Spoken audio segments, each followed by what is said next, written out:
I've grown used to it by now, but being named after a fictional character sure was weird at first.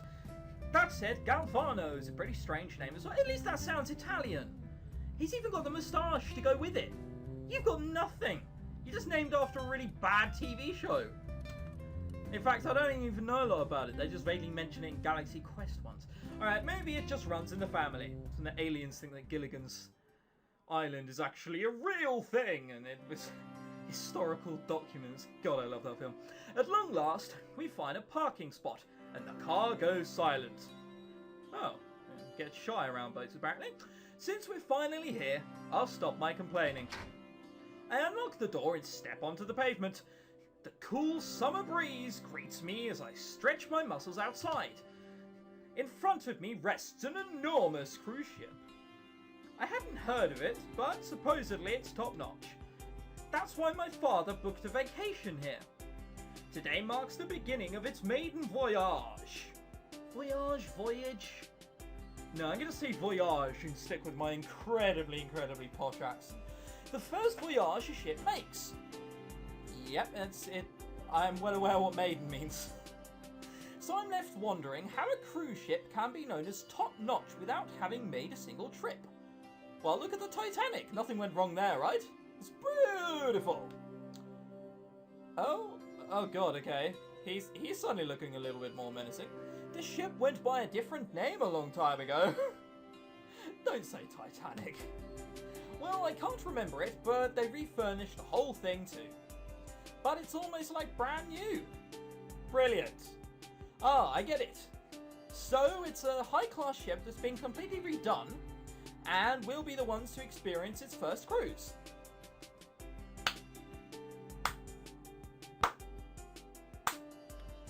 We've got a detective right here. Fucking hell. Alright, how'd you find out about this? Believe it or not, I'm friends with the captain. Look at his victorious fist bump. I've done something with my life. Oh, I'm starting to like this, you know.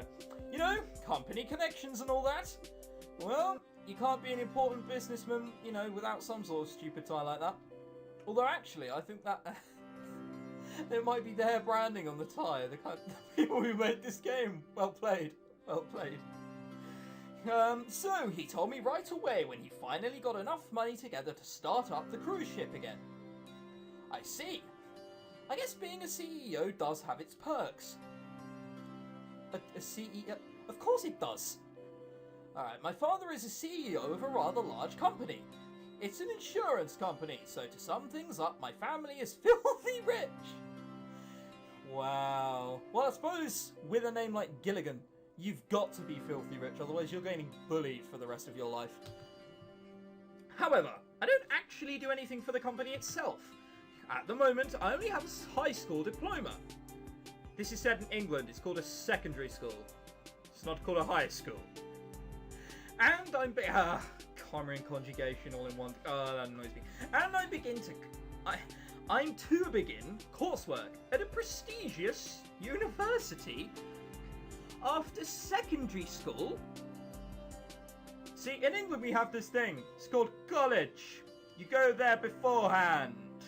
And before then, no, I think sixth form is the last year of no, sixth form. You've also got to do sixth form as well. I'm not sure. Yeah. See, I grew up in Spain, okay? I did year 5 onwards in Spain. I would know. I just know there's a difference between college and university. It's not like America. We actually mean something, damn you! Cough. Afterwards, I might be able to get something done. But for most of my life, I've been known as a slacker. I guess that's what happens when you're spoiled. Yep. That sounds right. That's what I do, let's face it. A shame that my high school GPA was under 4.0. I swear they said this was set in England. I might be wrong, but that's not what we do. We don't do grade point averages. You say that to most people in England and they will stare at you blankly. My father pulled a few strings and got me accepted into his preferred university. Yeah, he totally cheated the system. That's what you can do when you have money. It's perfectly fine. I think, right? That's what you're allowed to do when you're rich and posh. You're allowed to oppress poor people. Oh dear. What a nice guy. He wants me to run the family business or whatever. To become just like him. And take over the company someday. And to do that, he'd want me to get to the best school possible. I have no choice but to go along with his plans. I don't know what I want to do anyway. Maybe I should become a doctor or a lawyer. Settling on my father's dreams is as good as anything, I guess. No. I hate it when people go, oh no, but I want to pursue my dream. That's fine if it's a shitty company that your dad's asking you to take. But when it's a multi-million pound empire and you're going to be filthy rich, you've got to be an idiot to pass that up. Exactly. I don't know the old phrase, oh, money can't buy you anything, but I'd rather cry in a Ferrari. Okay, that's just the way I am. Skadoosh and such. It does feel a little depressing, knowing I have no clue what I want to become, though. But if it can't be helped, it can't be helped. Just get filthy rich working for your dad, you dumb twat. Alright, my thoughts are interrupted by the footsteps of an unknown person. Oh my god. Brilliant. Mr. Golder. A tall man approaches us, wearing a jet black suit and sunglasses. I can see what he looks like. Like, unless you're going to tell me something about the abrasive way in which he approached, I can see that he was wearing a jet black suit and sunglasses. You don't need to tell me that. Also looks a bit young to be that. I mean, I'm not going to lie, Galvano, he kind of looks even bigger than the bodyguard, which isn't supposed to happen. If you want a bodyguard, you want him to be bald, 30-something, and built like a brick shithouse. Alright, whatever, that's me. Did Jack just send you down here to pick us up as I asked? Correct, sir. And you are Gilligan? No, what gives you that idea? Yeah, I'm Gilligan. Understood. Follow me this way, please. So, we got bodyguards to get onto a ship. Wow, we must be hated. The man leads us through various security procedures. The custom people screen our luggage as they do with everyone and allow us onto the ship. It would be quite awkward if we had drugs and knives staying in there. Thank you for your cooperation. The cruise will begin shortly, but will remain stationary for the time being. So, please make sure everyone in your party is here at the time. This isn't Pokemon, you can't refer to me as a party. Right, I'll make sure everyone's here. Take care. The man in black leaves, returning to monitor the outside of the ship. Oh, okay, a waitress? Oh, no, apparently we don't have a mother. Hey, Galvano, you made it! See, for middle class, well, for the higher class people, that's quite a proactive way of dressing. Good to know he has slacks. You were almost late! An attractive young woman comes running towards us, waving her hand at my father. Am I supposed to know who she is? No. Wow, well I'm here, aren't I? No reason to worry, my dear. Oh, and you are Gilligan? She points her hand at me. No. What gives you that idea? You know what, just for ease sake, I feel I should wear one of these gold GG ties. It's like, look, you don't have to ask, I am clearly him. Or, I can, like, put in one of those TVs, like the Teletubbies, in my stomach and constantly have Gilligan's Island showing, so I can bore people to death. That ended differently than I anticipated. Yeah, Gilligan Golder. Nice to meet you. Eliza Jones. Oh god, she's Welsh. Oh, Jones. Oh god, alright. Try and put up with you, but I don't like you already. Nice to meet you too. Your father's told me a lot about you. Yep, I'm named after Gilligan's Island. Haha, I suppose he does like to brag. Oh, that's a brilliant comeback. Oh, I've got to use that for myself.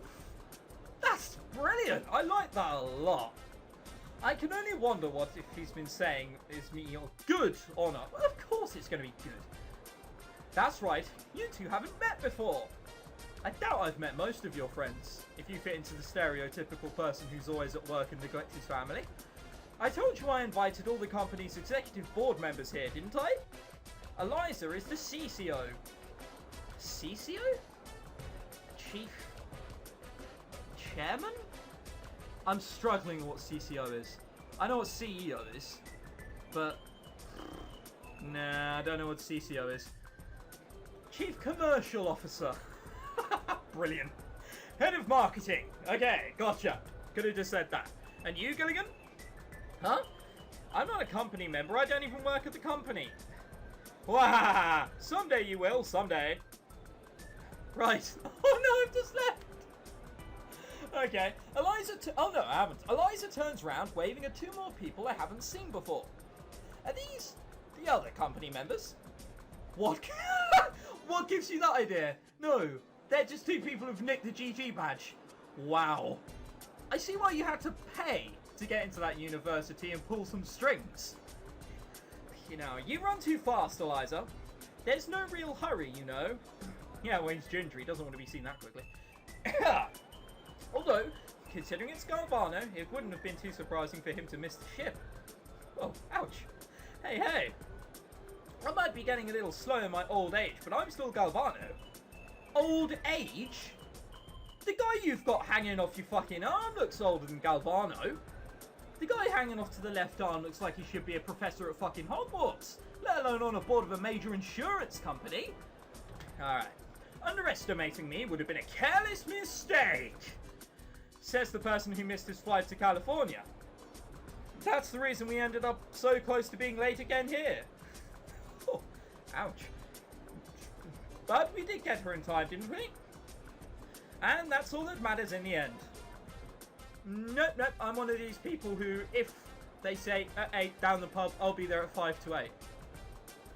Granted, I'm one of very few people who does that though. Wahahaha! Oh, are you Gilligan? I was wondering when we'd get to meet you. Howard Eujan.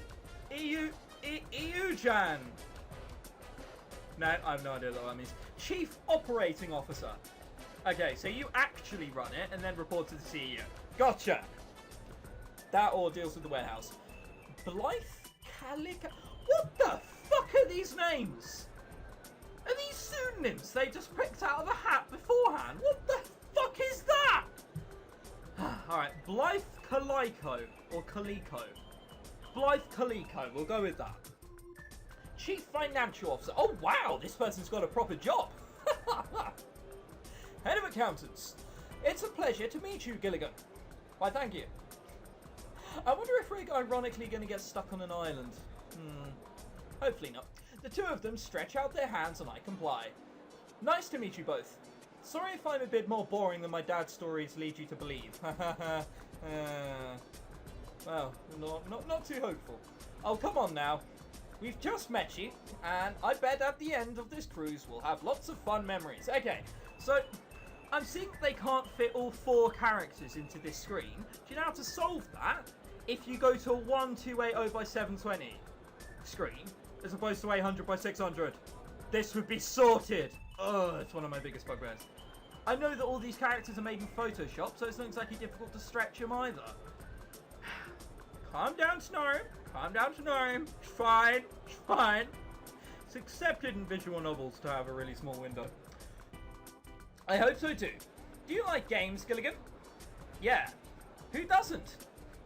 Of course. Then I suggest we play a little icebreaker game. Hey, I'm up for finding the sausage, if you know what I mean, but not with Jones. She's Welsh. No one likes the Welsh. Oh, I hate those games. It's hard to come up with stuff to say about me. You see, when Gilligan was a little kid, he... What am I doing? Punching everyone? Hey! Don't start telling them things like that! Right. You know, maybe we can save this game for later. They all appear to be in different parts of the ship. Gilligan probably wasn't expecting to be bombarded with questions. Yeah, that's... The ship suddenly shakes and I jump back in response. We must be ready to take off. Eliza giggles, but I can't help that I get scared so easily. That is scared quite easily. The engine goes into play. Ah! And I'm not brilliant with flying, but I'm well aware that what an engine is and what it sounds like. In fact, were there a complete drop of noise in the engine, I'd shit myself. I want that noise to scare me, but whatever. There's a reason I don't like engine noises. If I had to answer one of those icebreaker games, reason would probably the thing I'd tell people. Wow, you sound like the most interesting person. Icebreaker, so tell me a little bit about yourself. I don't like it when engines start up. Oh, so you're an accountant for a living, are you? That'd be my reaction anyway. However, it brings up some bad memories, so I try to avoid mentioning it whenever possible. It's not like that comes up too often, is it? Come on. I try to block out that part of my memory whenever possible too. Thinking about my past makes me sick. Whoa, bit harsh on your past there. When's the murder going to happen? It's bound to happen at some point. My father approaches one of the suited men and asks him something I can't hear. Then the two of them approach our group. Please follow me. At Mr. Golder's request, I will guide you through the ship on a short tour. Alright, so we're VIP. It won't take very long. The five of us follow the man into the interior of the ship. Well, we're not going to say no, were we? Alright, let's see the more photos which have been slightly blurred with Photoshop. Oh, this is quite nice. But then again, I like the colour blue. Welcome aboard the ship. Today will be her first voyage out in the ocean since 1962. So it's not a maiden voyage. Whatever. The ship has been completely refurnished, although the layout remains exactly the same as it was 50 years ago. The first deck is off limits to passengers, as the engine room, boiler room, and employee rooms are located there. Okay, please follow me around the second deck. We'll go there at some point, without a shadow of a doubt. Inside this room is the dining hall. Originally, large parties were held there, complete with ballroom dances and performances on stage. We will do our best to recreate the original atmosphere by having performances of our own. Okay, wonderful. The tour continues until we finally reach the fifth deck. Mr. Golder has requested 4 rooms for you on this floor. 4? There's 5 of us, though. The guest rooms here are twice as large as the one below this deck. And that is where the peasants sleep. They all contain a bedroom, sitting room, balcony, bathroom and closet. Closet. Fucking hell. So which rooms are ours? Rooms 502 through 505 were the rooms you selected during reservation. They are all next to each other along this wall. Yeah, I could have had a guess they were next to each other, but thank you. Here are the card keys. The fuck is that? It's a bit indescript. Alright, the man holds up 4 card keys. Each one has a room number distinctly marked on them. Where? They don't. 502 belongs to Miss Jones, 503 belongs to Mr. Golder, 504 belongs to Mr. Uijan, and 505 belongs to Miss Calico. If you lose any keys, you may come to the front desk and ask for assistance into your room. So I'm staying with my dad. Brilliant. The maid assigned you to your floor will help you. Okay. One last thing. The 6th deck can be reached via the stairs at the end of the hall. From there, you'll be outside on the deck, and you can reach the captain's room as well. Are there any remaining questions?